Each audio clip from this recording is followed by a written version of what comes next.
प्रथम लागू तो चरण को, धन ए न छुड़ाइयो किन।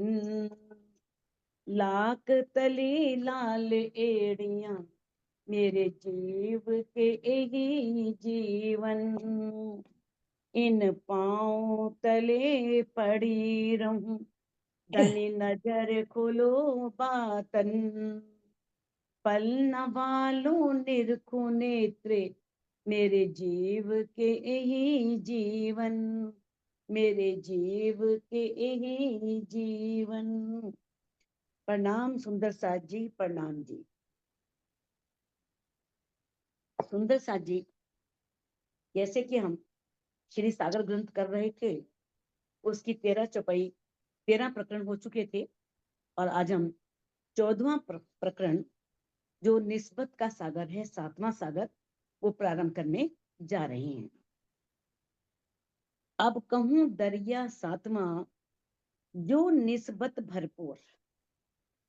अब इस प्रकरण में दामदनी अक्षरातीत इंद्रावती जी के धाम हृदय में बैठ करके 7वां सागर जो निस्बत का सागर है, उसके बारे में बताने जा रहे हैं।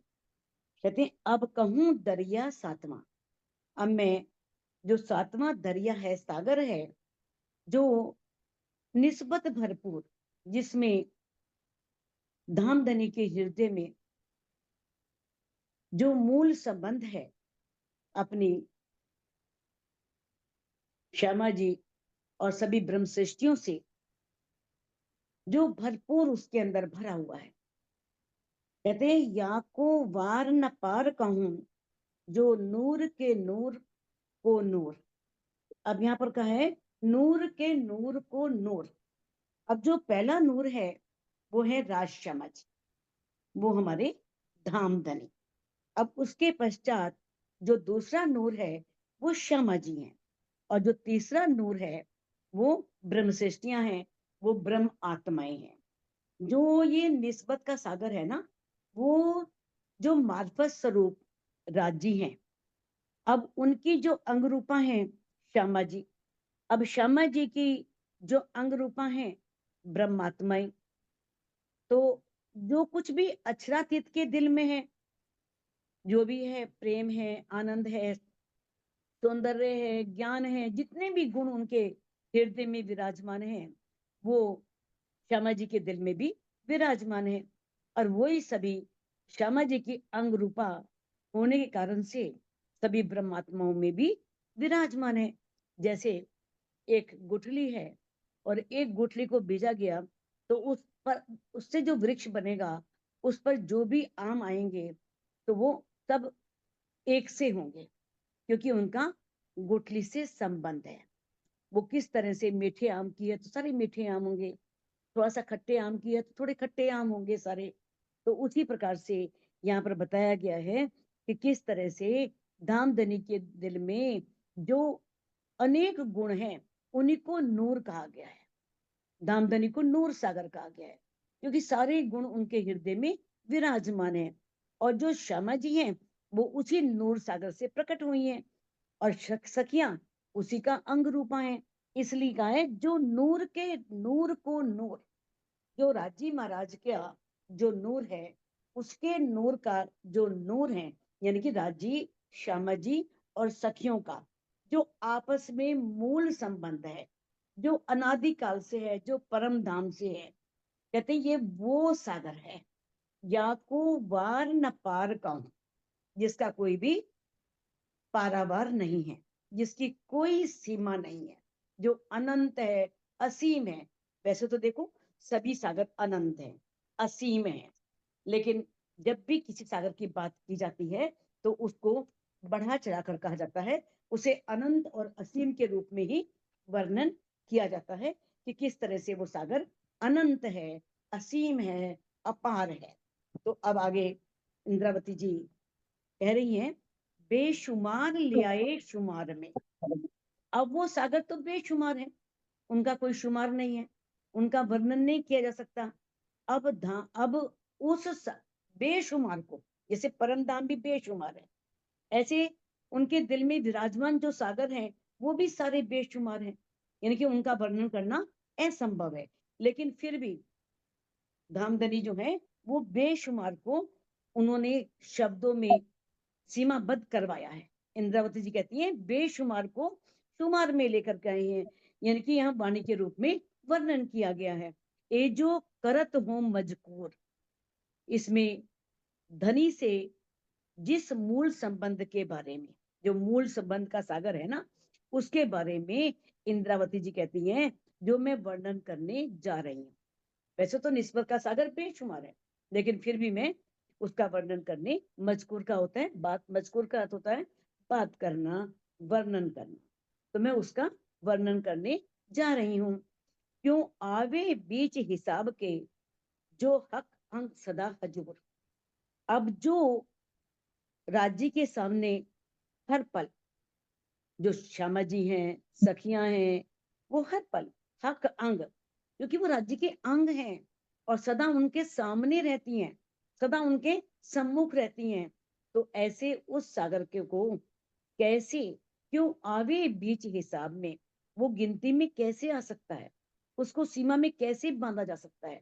जैसे धामधनी अक्षरातीत अनंत गुणों के मालिक है, जैसे धामधनी अक्षरातीत अनंत सौंदर्य के मालिक हैं, उसी प्रकार से ये श्यामा जी और सखियां भी अनंत गुणों से भरपूर हैं। तो इसलिए उस सागर को हिसाब में नहीं लाया जा सकता, यानी कि सीमा में नहीं बांधा जा सकता, उसका शब्दों में वर्णन नहीं किया जा सकता। लेकिन फिर भी इंद्रावती जी कहती हैं कि मैं किस तरह से उसका वर्णन करने जा रही हूँ। खूबी क्यों कहूं निस्बत की, वास्ते निस्बत खुली हकीकत।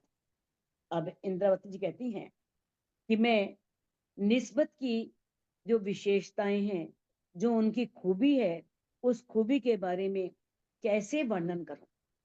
जो उसकी विशेषता है ना निस्बत के सागर की, उसका कैसे वर्णन करूं। कहते हैं निस्बत खुली हकीकत, अगर रूहें यहाँ ना आई होती तो ये परम धाम की जो हकीकत है, जो ब्रह्मवाणी के रूप में सारा वर्णन किया गया है, जो लीला रूप में सारा बताया गया है, ये सब आता ही नहीं। कोई भी परम धाम के 25 पक्षों को जान पाता ही नहीं, ना धामधनी अक्षरातीत के स्वरूप को जान पाता, ना ही परम धाम किसी भी परम धाम की किसी बात को भी, किसी उसको भी पक्ष को जान नहीं पाता। तो ये निस्बत के वास्ते ही ये सब कुछ हुआ है, सारी हकीकत खुली है। तो पाई हक मार्फत ज्योति हक निस्बत, तो इसी सागर निस्बत के कारण जो हकीकत खुली, ये ब्रह्मवाणी यहाँ पर आई, इस ब्रह्मवाणी के माध्यम से सारा ज्ञान मिला।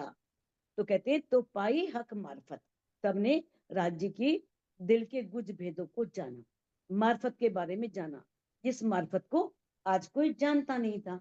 और जाना कैसे, हकीकत के माध्यम से। कहते हैं जो थी हक निस्बत, जो राज्य से उनकी निस्बत थी, उस निस्बत के कारण ही सबको मार्फत का ज्ञान हुआ, मार्फत का पता लगा। तो ये खूबी है निस्बत की। अगर ये निस्बत जो मूल संबंध जिससे है राज्य का, जिनसे है, अगर वो इस ब्रह्मांड में नहीं आती तो ये हकीकत कभी भी ना खुल पाती। कहते हैं निस्बत असल सबन की, जित निस्बत तित सब। आप कहते हैं कि किस प्रकार से जो ब्रह्म सृष्टियां हैं, जो सखियां हैं, उनका मूल संबंध किससे है, राज्य के दिल से है। सभी का संबंध राज्य से है, और जहां निस्बत है वहां सब कुछ है, क्योंकि मूल संबंध में ही क्या है, इश्क भी है, इलम भी है, आनंद भी है, वहीदत भी है, सब कुछ छिपा हुआ है। तो जहां निस्बत है वहां सब कुछ है। तो कहते अब इस संबंध के कारण ही तारतम ज्ञान का अवतरण हुआ। सब निस्बत के वास्ते, ये सब कुछ किस लिए हुआ, निस्बत के वास्ते, क्योंकि निस्बत उनकी जो जिनसे उनका मूल संबंध था, श्यामा जी और सखियां यहाँ पर आई, और इस कारण से इस ब्रह्मवाणी का अवतरण हुआ और इल्म में जाहिर किए सब। अब किस तरह से इस इलम के द्वारा ही, इस ब्रह्मवाणी के द्वारा ही सब कुछ प्रकट हुआ, सब जाहिर हुआ, सब प्रकाश में आया। तो इस प्रकार से बताया है कि राज्य का संबंध किससे है? सखियों से। और सखियां निस्बत का स्वरूप है। और किस प्रकार से निस्बत यहाँ आई? तो इस कारण से ही ये ब्रह्मवाणी आई। और इस ब्रह्मवाणी के द्वारा ही हमें हकीकत का, मार्फत का पता लगा, हमें वाहिदत का पता लगा कि किस तरह से परम धाम में वाहिदत है और सब एक ही स्वरूप है, कोई भी अलग नहीं है। क्योंकि राज्य के मार्फत स्वरूप सभी उनके दिल से जुड़े हुए हैं। इस प्रकार से खिलवत ग्रंथ में दामदनी ने ये कहा है, आपने पढ़ा भी है, बड़ी रूह कहें प्यारे मुझे मेरा साहेब बुजरक। अब बड़ी रूह श्यामा महारानी कहती है कि मुझे मेरे जो साहिब हैं, जो बुजरक हैं, जिनकी बुजुर्गी बहुत है, वो मुझे बहुत प्यारे हैं। और प्यारी रूहें मेरे तन हैं, और जो रूहें हैं वो मेरे तन हैं। ये जानो तुम बेशक, ये तुम अच्छी तरह से जान लो। राजी कह रहे हैं, ये कहते हैं किस प्रकार से ये सब मुझे बहुत प्यारी हैं। कहते हैं तुम रूहें नूर मेरे तन का, कि है रूह तुम मेरे तन का ही नूर हो। इन विद कहवे हक, ऐसा राजी कह रहे हैं। बहुत प्यारी बड़ी रूह मुझे, मैं तुम्हारा आशिक। जो बड़ी रूह है श्यामा महारानी, वो मुझे बहुत प्यारी है और मैं तुम सबका आशिक हूँ, मैं तुमको बहुत चाहने वाला हूँ। निस्बत हक की जात है, निस्बत में इश्क। अब श्यामा जी, निस्बत से मतलब है श्यामा जी और सखियां, क्योंकि उन्हीं का दामदनी अक्षरातीत से, प्राण प्रीतम से मूल संबंध है। तो निस्बत क्या है? सखियां और राज्य हैं, वो सब राज्य की अंग रूपा हैं, राज्य के ही अंग हैं। और निस्बत में इश्क, और इनके अंदर ही इश्क है। निस्बत वास्ते इलम इत आया बेशक, इसमें कोई शक नहीं है, कोई संदेह नहीं है। निस्बत के वास्ते ही ये वाणी आई, निस्बत थी, उनका संबंध था, ये रूहें यहाँ आई, तभी यहाँ पर ये ब्रह्मवाणी उतरी। तो किस प्रकार से श्रृंगार ग्रंथ में ये आप पढ़ चुकी हो पहले, किस प्रकार से बताया है कि 23वां प्रकरण में तीसरी चौपाई है, कहा है और तो कोई है नहीं बिना एक हक जात, और तो कोई है नहीं बिना हक, एक हक जात, जात माहे हक वायदत, हक हादी गिरो कहलात।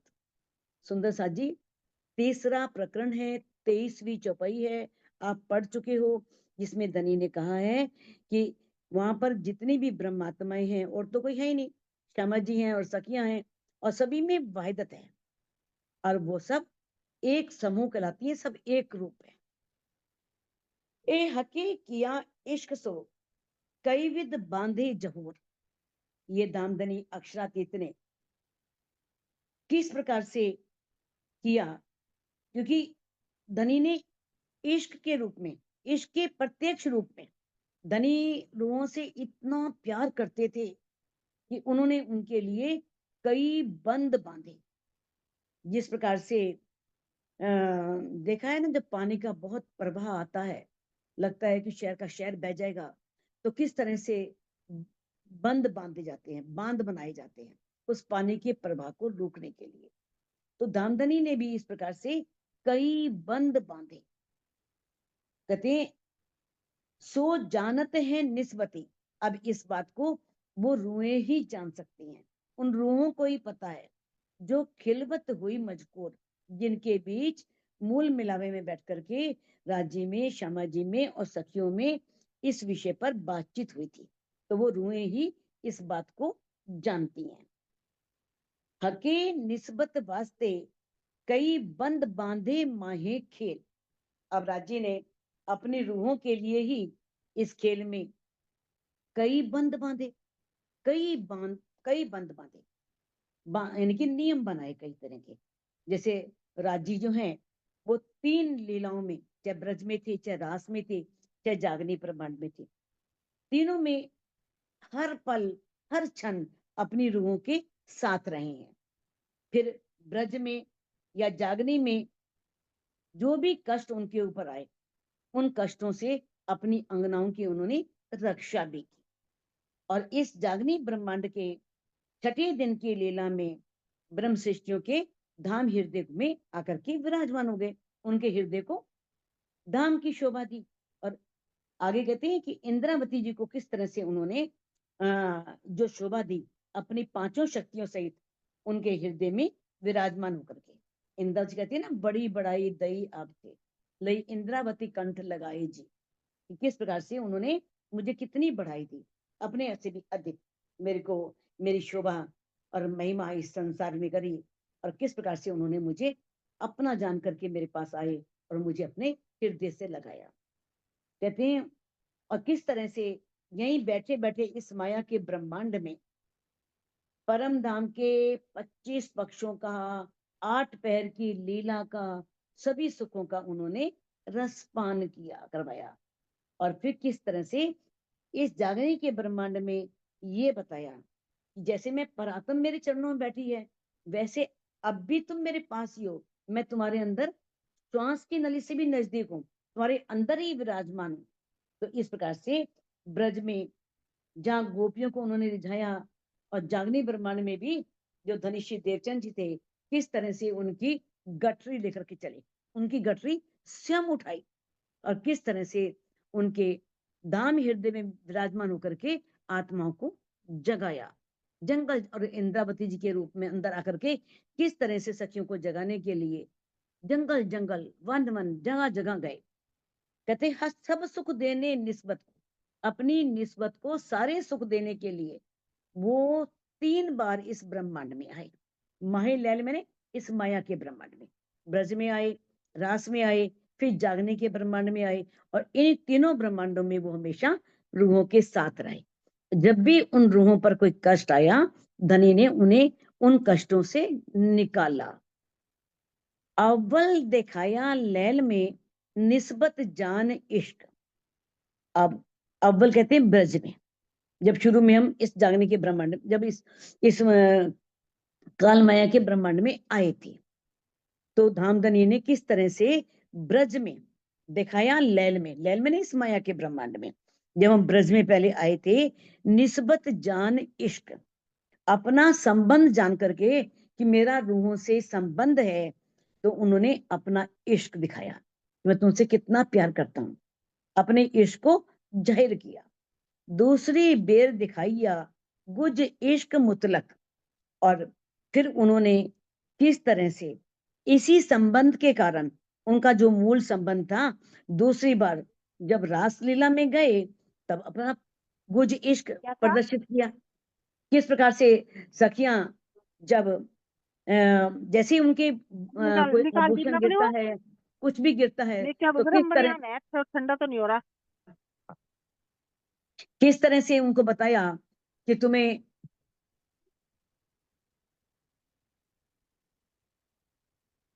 सॉरी। किस तरह से उन्हें बताया कि मैं तुमसे कितना प्यार करता हूँ, कैसे उनके आभूषणों को संभाला, उन्हें पहनाया। लेकिन सखियों को क्या हुआ, अरे ये तो हमारे वश में हो गई हैं, अब तो हमारे अधीन हो गई हैं। उन्होंने इस प्यार को किस रूप में लिया, तो दामदनी ने कहीं पर भी, चाहे वो ब्रज में आए, चाहे रास में आए, चाहे इस जागने के ब्रह्मांड में आए, अपना इश्क रूहों के प्रति वही रखा। उन्होंने अपने प्रेम में कमी नहीं आने दी। ठीक है, रूहों को पहचान नहीं रही, रूहों के अंदर सब कुछ भूल गया, इस माया का प्रभाव रहा, लेकिन कहते हैं किस प्रकार से उन्होंने अपने इश्क को जाहिर किया, ब्रज में भी रास में भी। वास्ते निस्बत बेर तीसरी खेल दिखाया हक।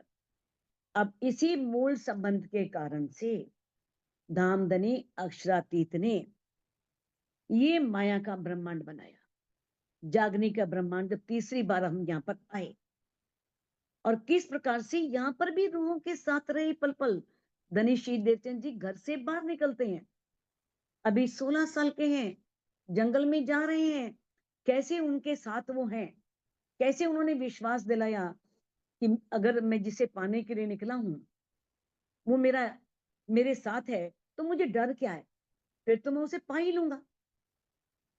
अगर हम एक कदम बढ़ाते हैं ना आगे, उनको पाने के लिए तो वो 10 कदम बढ़ाते हैं। वो इस तरह से हर पल कहते हैं बाले से बुढ़ापे लग मेरे सिर पर खड़े सुभान। वो राजी बचपन से बुढ़ापे तक हमारे सिर पर खड़े हैं। तो ये तीसरा ब्रह्मांड भी धनी ने निस्बत के कारण अपनी रूहों के कारण बनाया। इलम बढ़ाई इश्क देखिया गुज बका का बेशक। अब इस इलम के द्वारा जो जागने के ब्रह्मांड में ये ब्रह्मवाणी उतरी, इस ब्रह्मवाणी का ज्ञान आया, तो इसके द्वारा उन्होंने अपने इश्क की गरिमा को दिखाया, इश्क के महत्व को दिखाया। और किस प्रकार से अपने ये इश्क ही तो है जो रूहों के लिए अपना दिल खोल दिया, अपने दिल के गुज भेद खोल दिए, सारी गुप्त बातें परम धाम की ला करके वाणी में प्रकट कर दी। तो ये धनी ने क्या किया, अपनी रूहों के वास्ते कहते गुज बका का बेशक, इसमें कोई शक नहीं है, अखंड परम धाम का जो भी गुज था, जो भी गुप्त रहस्य था, वो सारा खोल करके सामने रख दिया। निस्बत वास्ते इश्क, निस्बत वास्ते इलम। अब इंद्रावती जी कहती हैं कि ये निस्बत की इतनी महिमा है, निस्बत की इतनी विशेषताएं हैं, ये ब्रह्मवाणी भी निस्बत के वास्ते आई, और जो इश्क धनी ने जाहिर किया इस संसार में, वो भी अपनी निस्बत के वास्ते, निस्बत वास्ते इलम। और ये इलम, ये ब्रह्मवाणी भी मूल संबंध जो था श्यामा जी से और सखियों से, उनके कारण ही ये ब्रह्मवाणी भी यहाँ पर आई। खुशाली निस्बत वास्ते आखिर लियाए खसम। आखिर में यानी कि इस जागने के ब्रह्मांड में जो प्राण प्रीतम है, जो हमारे प्राण वल्लभ है, खसम मीन्स प्राण वल्लभ, जो हमारे प्राणों के प्रीतम है, वो क्या लेकर के आए, प्रेम और आनंद लेकर के आए। अब जो रूह इसमें डूबती है, वो यहीं बैठ के 25 पक्षों में घूम सकती है, अपने घर को देख करके पूरा आनंद प्राप्त कर सकती है। तो कहते हैं सब कुछ निस्बत के वास्ते ही हुआ। ए इलम अंदर यो कहते है, ए जो निस्बत देखत दुख। अब ए इलम, ये जो ब्रह्मवाणी है ना, ये किस प्रकार से बता रही है, अंदर यो कहते हैं, ये जो इस माया के ब्रह्मांड में जो सखियों ने, जो ब्रह्म सृष्टियों ने दुख को देखा, जो उनको दुख देखना पड़ रहा है, लेकिन इन दुख में, इसी श्री मुखवाणी में इसी ब्रह्मवाणी में ये बात बताई गई है कि वो दुख नहीं है, उस दुख के पीछे अपार सुख छिपे हुए हैं। कहते इन दुख में बका अर्स के, धनी दुख देते ही नहीं है। अगर रूह के ऊपर कोई एक दुख आता है ना, तो उससे पता लगता है ये दुख आया था ये सुख देने के लिए, ये मुझे राज्य ने इतने सुख देने थे। कहते इन दुख में बका अर्श के, अखंड परम धाम के अनेकों सुख छिपे हुए, बेशुमार सुख छिपे हुए हैं। हक दिल में, हक दिल के कई सुख, राज्य के दिल के अंदर आनंद ही आनंद है, प्रेम ही प्रेम है। वो सारा प्रेम और आनंद जो मार्फत है, वो सब का इस दुख के बाद ही एहसास होता है। कहते ना कि जब सुख में तो सुखदायम, अगर सुख के बाद सुख मिलता रहे तो सुख का महत्व नहीं पता लगता। दुख आए सुख आवत है, सो मेरे खोले नजर। जब दुख के बाद सुख आता है, तो राज्य जो हैं वो हमारी अंतर्दृष्टि खोलते हैं, तब हमें उस सुख का एहसास होता है।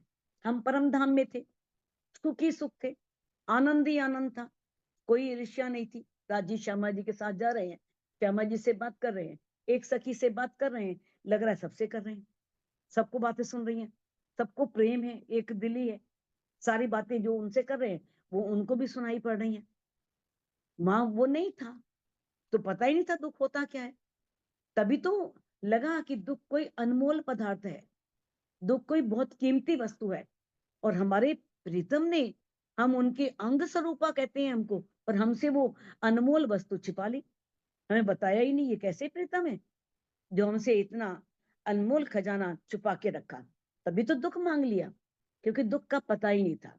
अब इस दुख के ब्रह्मांड में आए, इस जागनी ब्रह्मांड में आए, तब परम धाम के सुखों की कीमत पता लगी। तब उन सुखों का महत्व पता लगा। अगर इस जागनी ब्रह्मांड में ना आते तो क्या मालूम चलता कि धनी का बुजुर्गी क्या है, या हमारे प्राण प्रीतम हमारे लिए कितने रूप धारण करते हैं, कितने रूप धारण करके हमें सुख देते हैं परम धाम में। ये सब बातें हमें इस ब्रह्मवाणी के माध्यम से पता लगी। ए सुख सागर निस्बत का, ये जो निस्बत का सागर है ना, ये आनंद से भरपूर है, सुख का सागर है, अपार आनंद है इसमें। कहते हैं तिनका शुमार न आवे क्या है। अब इसे वाणी में नहीं कहा जा सकता, इसे सीमा में नहीं बांधा जा सकता। देखो वैसे तो इंद्रावती जी हर सागर में ऐसा ही कह रही हैं, जिस सागर का वर्णन करती हैं तो कहती है मैं इस जुबान से नहीं कह सकती, मैं इसका पूर्ण रूप से वर्णन नहीं कर सकती। जिस शोभा को, जिस सौंदर्य को मैंने देखा है उसके लिए मेरे पास शब्द ही नहीं है। तो यहाँ पर भी वो कह रही हैं कि उस शब्द में उसके लिए कोई सीमा नहीं बांधी जा सकती, उसे किसी शब्दों में बांधा नहीं जा सकता। देखो सिर्फ मानवीय बुद्धि में समझ आने के लिए इन शब्दों का प्रयोग किया गया है, इनका अलग अलग वर्णन किया गया है। वहां तो सभी सागर समान है, सभी सागर जो हैं वो एक से हैं। आपने पढ़ा ना, सखियों के मुख एक से हैं, पढ़ चुके हो ना सागर ग्रंथ में।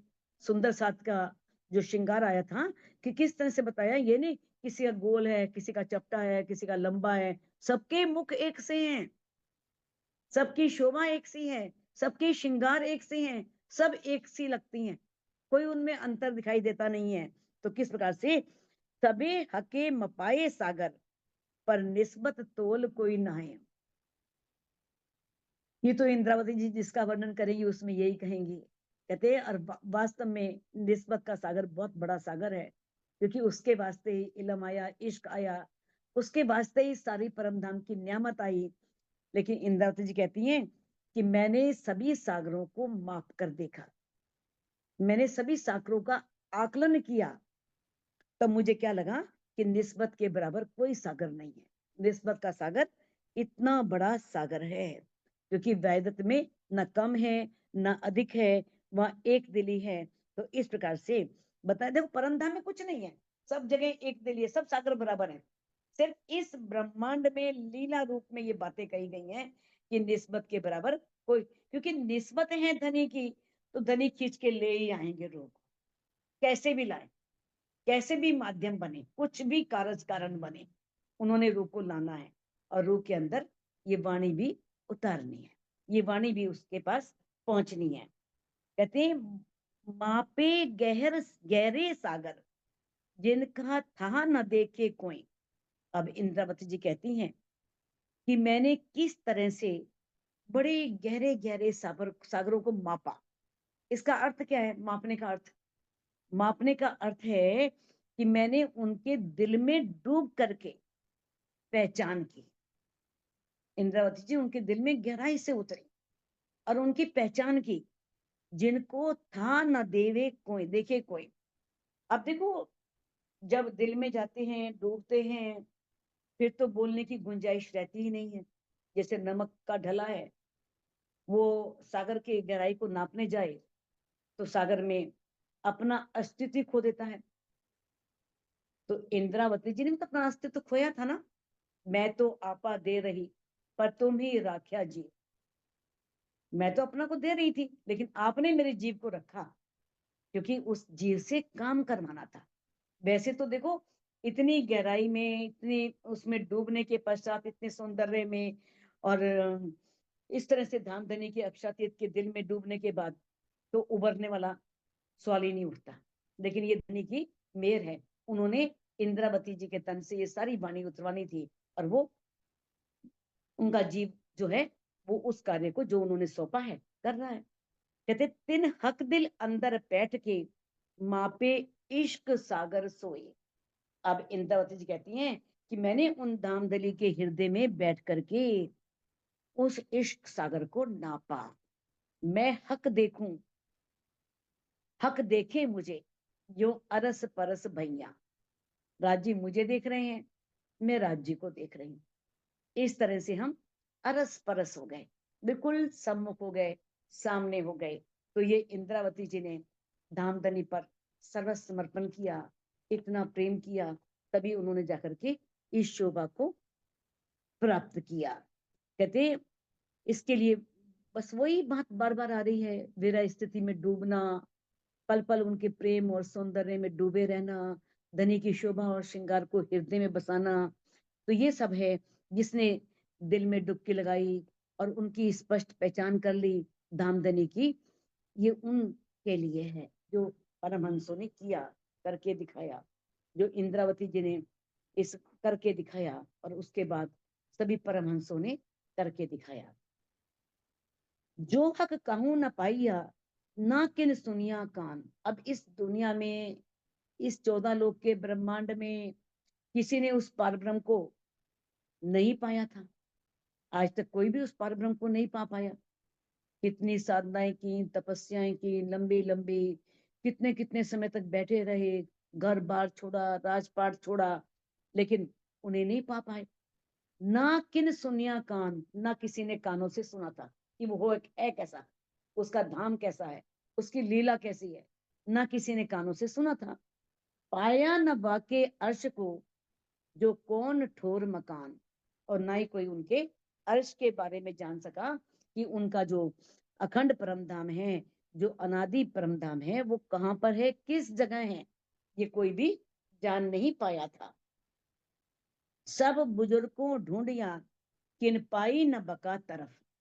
सभी बुजुर्गों ने, बुजुर्ग बोलते हैं जितने भी ज्ञानी हैं, विद्वान हैं, जितने भी बड़े बड़े लोग हुए हैं जिन्होंने, जो अध्यात्म के मार्ग पर आगे बढ़े और उन्होंने परमात्मा की तलाश की, तो कहते हैं सभी ज्ञानी जनों ने परब्रह्म को ढूंढा, सबने खोजा, किन पाई न बका तरफ, लेकिन किसी को भी अखंड परम धाम का रास्ता नहीं मिला, अखंड परम धाम का पता नहीं चला।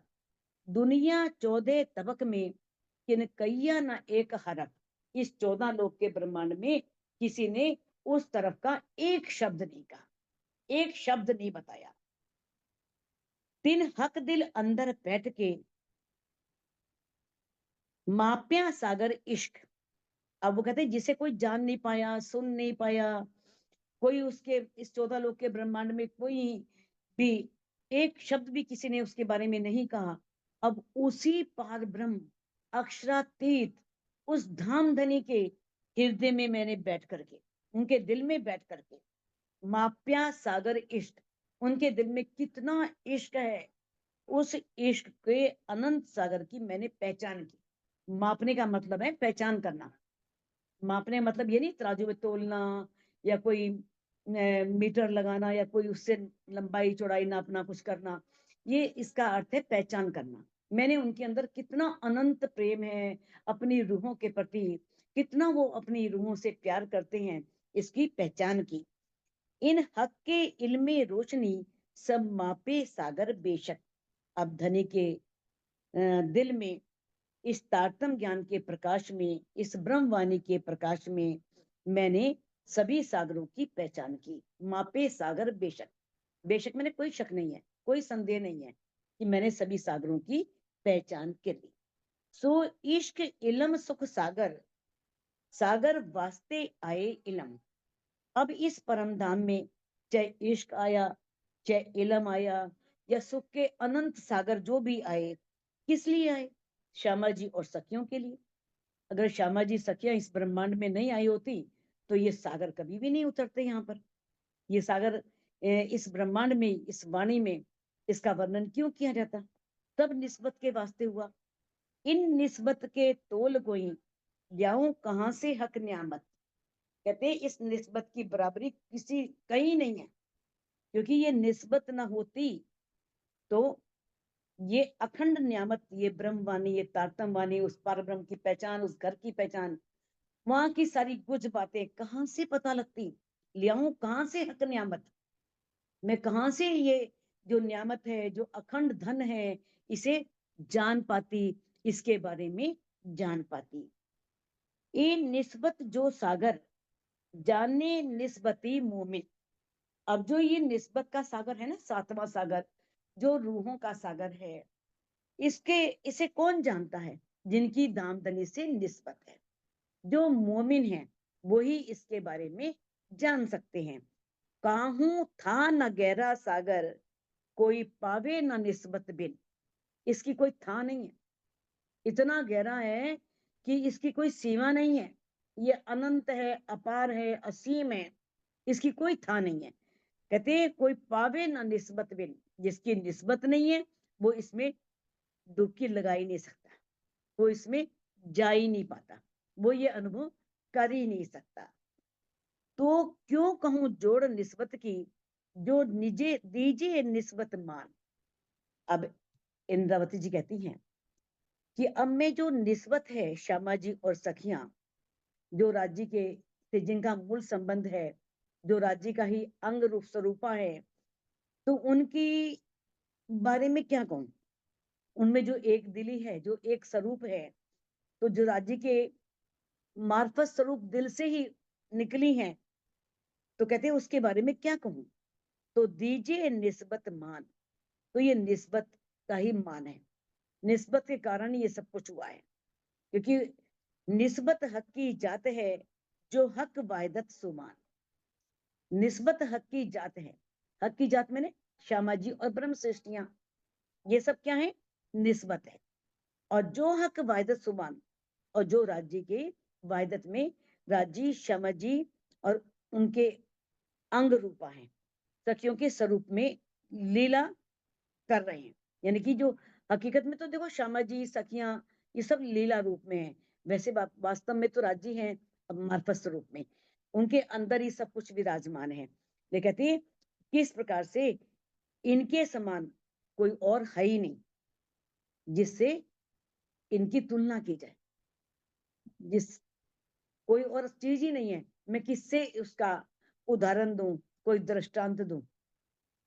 कहते निस्बत हक की जात है, जो हक वायदत सुबान, जो वायदत में राजी सुबान हमारी श्यामा जी हैं, और किस तरह से वो सब उनके अलावा कोई है ही नहीं, कोई दूसरा है ही नहीं। तो मैं कहते हैं जिससे मैं इनकी उपमा दूं। बहुत लहरी इन सागर की, मेहर इश्क इलम। अब इस निस्बत के सागर की बहुत लहरें हैं, इसमें अनेक तरंगे हैं, अनेक लहरें हैं। वो लहरें कौन सी हैं, एक तो मेहर है, एक इश्क है, एक इलम है, एक शोभा है, एक तेज है, सुख कई बका, और परम धाम के बहुत से सुख है, बहुत से आनंद है। इन निस्बत में जात कसम, श्यामा जी और सखियों के स्वरूप में स्वयं धामधनी ही लीला कर रहे हैं, क्योंकि अंदर बैठे हैं, तो उनके अंदर बैठ करके वो ही लीला कर रहे हैं। इन निस्बत में जात कसम, इस निस्बत के अंदर बैठकर ही कसम मैंने वो धामधनी अक्षरातीत लीला कर रहे हैं। और उनके अंदर कितनी लहरें हैं, मेर की, इश्क की, इलम की, शोभा की, तेज की, और परम धाम के अनेक सुखों की अनंत लहरें उमड़ती हैं। ए इलम ए इश्क और निस्बत कही जो ए। अब तारतम वाणी में जो ज्ञान का वर्णन आता है, जो इश्क का वर्णन आता है, जो धनी के प्रति उनका संबंध है, जो उनका प्रेम है उनसे, और जो निस्बत कही जो है, और किस प्रकार से जो रुए हैं, जो हक जात है उनकी उस पूर्ण ब्रह्म परमात्मा अक्षरातीत से जो मूल संबंध है। तो कहते हैं ये तीनों सिफत माहे मोमिनो, ये तीनों बातें इलम भी, इश्क भी, निस्बत भी, ये तीनों क्या है, ये तीनों जो है माहे मोमिनो, ये मोमिनों में ही है। निस्बत हक कीजे, जो दामदनी अक्षरातीत की निस्बत है, जिनकी उनसे मूल संबंध है, ये उनके अंदर ही तीनों बातें हैं। इल्म भी है, इश्क भी है, और किस कारण से है, उनकी निस्बत के कारण से, मूल संबंध के कारण से। किन पाया ना इन इल्म को, किन पाया ना ए इश्क। आज दिन तक, जब से ये सृष्टि बनी तब से अब तक, जब तक ये ब्रह्मवाणी नहीं आई तब तक किसी ने ना तो ये इल्म पाया था, ना ये तारतम वाणी ब्रह्मवाणी अवतरित हुई थी, ना इसके बारे में कोई जानता था। निस्बत कही जो है, ये जो निस्बत कही है ना, श्यामा जी और सखियां ये जो कही है, कहते हैं ओ सॉरी, किन पाया ना ए इश्क, और ना ही किसी ने इस इश्क के बारे में पहचान की थी, जो राजी में और श्यामा जी में और सखियों में जो इश्क है, जो राजी के दिल में गजान गंज इश्क भरा है, वो रूहों से कितना प्यार करते हैं, ये भी किसी ने आज तक कोई भी जान नहीं पाया था। तो क्यों पावे ए निस्बत, पहले सूरत न पाई हक, जिसने कभी उस पार ब्रह्म के, उस सजदानंद की सूरत ही नहीं देखी, किसी ने उनकी शक्ल ही नहीं देखी। जब उन्होंने उनकी सूरत ही नहीं देखी, उनके स्वरूप का ज्ञान ही उनको नहीं हुआ, तो वो धनी से प्रेम भी कैसे करते, उनका उनसे इश्क भी कैसे होता। तो किस प्रकार से अब ऐसी स्थिति में, जब ये स्थिति है कि कभी शक्ल देखी नहीं, इश्क हुआ ही नहीं, इश्क हो भी कैसे जब पता ही नहीं, इल्म ही नहीं है, कभी उनको देखा ही नहीं, उस स्वरूप की पहचान ही नहीं। तो कहते हैं किस प्रकार से उनके अंदर ये निस्बत आ सकती है, ये अंगना भाव कैसे आ सकता है। ये अंगना भाव तभी पैदा होगा जब ज्ञान होगा और उस ज्ञान से उनके प्रति प्रेम आएगा, प्रेम आएगा तभी ये इश्क भाव पैदा होगा। एक गुज भेद हक रूहन के, अब राजी और श्यामा जी के जो ये गुज भेद है, ये जो गुप्त रहस्य हैं, हक दिल की भी। और अब इस प्रकार से जो राजी हैं, ब्रह्म सृष्टियां हैं, उनके बीच में जो ये संबंध है, और जो धामधनी जो मार्फत स्वरूप है, उनके जो गुज भेद हैं, उनके जो गुह्य भेद हैं, हक दिल की भी और राज्य के दिल के भी जो गुज भेद हैं, ए जाने हक निस्बती, जाको हक कदम तले ठोर। उसे कौन जानता है, जिनकी राजी से निस्बत है, जिनका राजी से संबंध है, वही राजी के कदम तले ठोर, जो उनके चरणों में बैठी है ना, मूल मिलावे में, सिर्फ वो रूहें ही जान सकती हैं, इसके अलावा और कोई भी जान नहीं सकता। जब देखो हक निस्बत, तब एक ही हक निस्बत। जब मैं, इंद्रावती जी कहती हैं, जब मैं धामधनी उस अक्षरातीत से अपने मूल संबंध को देखती हूँ या उसके बारे में सोचती हूँ, तब क्या होता है, तब परम धाम में मुझे तब एक ही हक निस्बत, मुझे हर जगह वही दिखाई देता है, सब जगह उसी का प्रकटीकरण दिखाई देता है, सब जगह वही दिखता है। और हक का हुक्म, और दिखता है कि सब कुछ राज्य का हुक्म ही चलता है, उनके हुक्म से ही हो रहा है, उनकी इच्छा से ही हो रहा है। कचुना हुक्म बिना कित, कहीं पर भी राज्य के हुक्म के बिना कुछ भी नहीं है, सब धनी के हुक्म से हो रहा है, उनकी इच्छा से हो रहा है। चाहे वो परम धाम है, चाहे योग माया का ब्रह्मांड है, चाहे काल माया का ब्रह्मांड है, सब जगह क्या है, धनी का हुक्म ही चल रहा है। अब खिलवत के 5वें प्रकरण में आप ये चौपाइयां पढ़ चुकी हो, 37वें नंबर की और 38 नंबर की चौपाई जो आई है।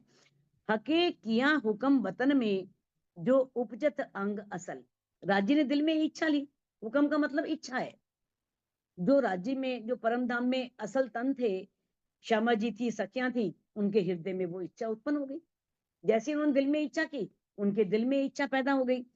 जैसा देखत सुपन में, ए जो वर्तत इत नकल, अब जैसा वो अपने सपन में वहां देख रही है, वैसे हमारी आत्म कर रही है, वैसे ये नकल जो है हमारी, जो पर आत्म की स्वरूपा आत्मा है, सुरता है, वो कर रही है। कहे लुदन्नी भौम तले की, हक बैठे के अलावत। अब हमारी जो ब्रह्मवाणी है, उस ब्रह्मवाणी में ये बात कही गई है कि राज्य अपने चरणों के नीचे बैठा करके रूहों को खेल दिखा रही हैं। तैसा इत होता गया, जैसा हजूर हुक्म करत, जैसा राज्य दिल में चाहते हैं, वैसा ही यहाँ होता जाता है। अब मन में प्रश्न उठेगा कि राजी क्यों नहीं चाह रहे भाई दिल में, राजी दिल में क्यों नहीं चाह रहे कि रूहे जागे, रूहे जल्दी से परम धाम आए। कहते हैं ना, वैसा इत होता गया, भाई वैसा ही यहाँ हो रहा है जैसा राजी दिल में हुक्म कर रहे हैं।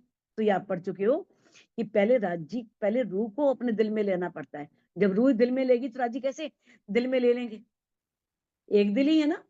परम धाम में राज्य के दिल में आया, सब रूहों के दिल में आ गया। अब यहाँ रूहों के दिल में आएगा तो राज्य के दिल में फौरन आ जाएगा, क्योंकि राज्य का दिल रूहों से जुड़ा हुआ है एकदम। जैसे रूह दिल में लेगी ना, तो उनके दिल में भी आएगा, और वो पर आत्म के दिल में डालेंगे और वैसे ही हमारी आत्म करना शुरू कर देगी। कहते हैं जो कोई हक के हुक्म का ताए जो इल्म करे बेशक। अब कहते हैं कि ये जो खेल है, जो माया का ब्रह्मांड है ना, ये धनी की हुक्म से बना है, धनी की इच्छा से बना है।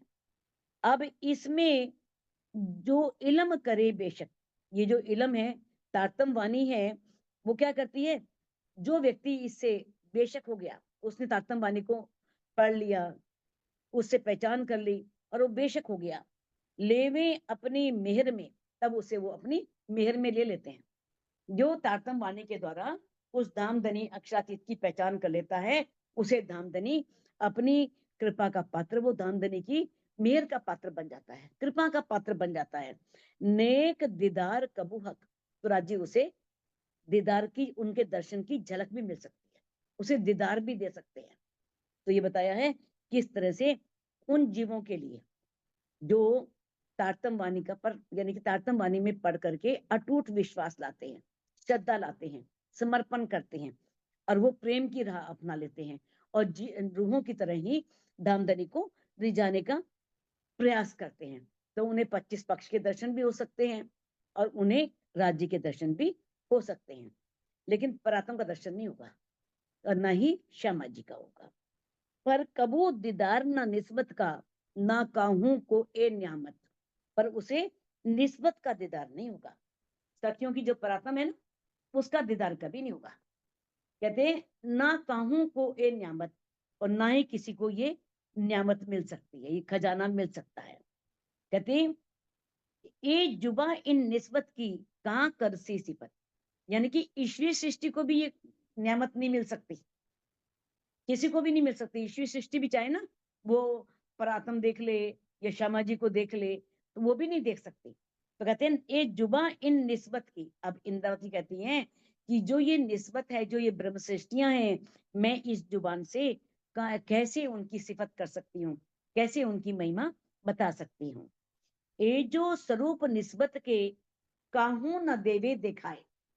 अब जो ये निस्बत के स्वरूप है ना, निस्बत के स्वरूप कौन है, श्यामा जी और ब्रह्म सृष्टियां, जिनका धामधनी से मूल संबंध है, अनादि संबंध है, ये किसी को भी राज्य दिखाते नहीं है।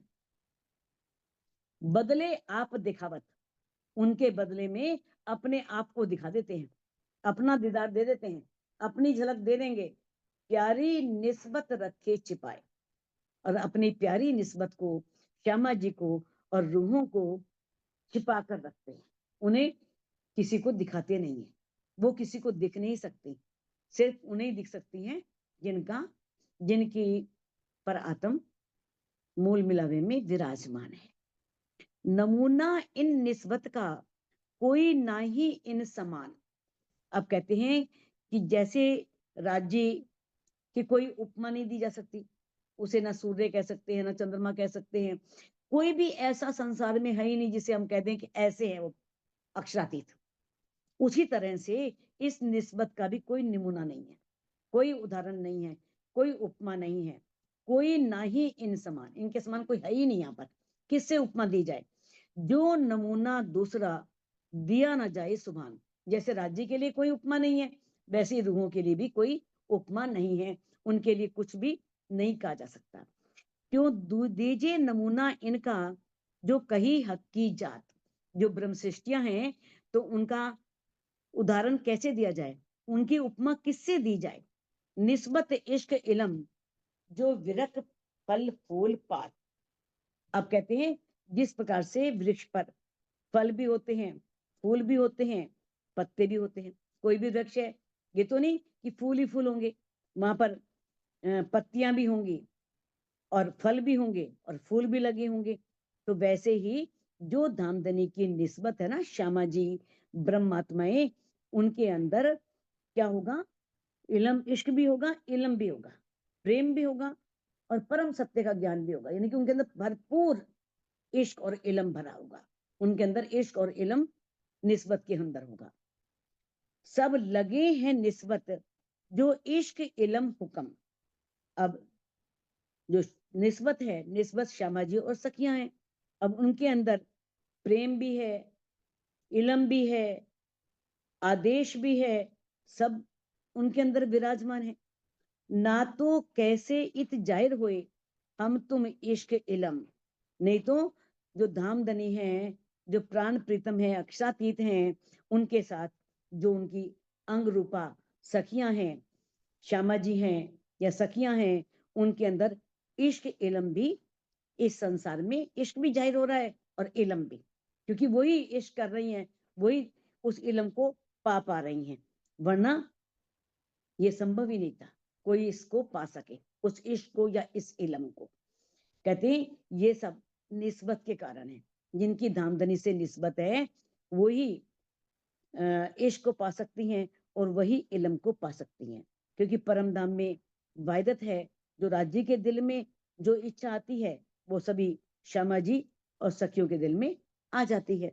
तो उसी तरह से यहाँ पर भी वो जो निस्बत है, जिसका धनी से संबंध है, उसके अंदर ये सब परम सत्य का उसे ज्ञान होता है और वो किस तरह से धनी से प्रेम करती है, धनी के प्रेम में डूबती है।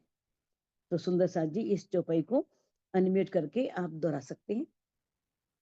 सब लगे हैं निस्बत, सब सब लगे लगे हैं निस्बत को, इश्क इलम हुक्म, इश्क इलम हुक्म, ना तो कैसे इत जाहिर हुए ना तो कैसे इत जाहिर जाहिर हुए हुए हम तुम इश्क इलम, हम हम तुम तुम इश्क इश्क इलम। इलम। बोलो श्री प्राणनाथ प्रणाम प्यारे की।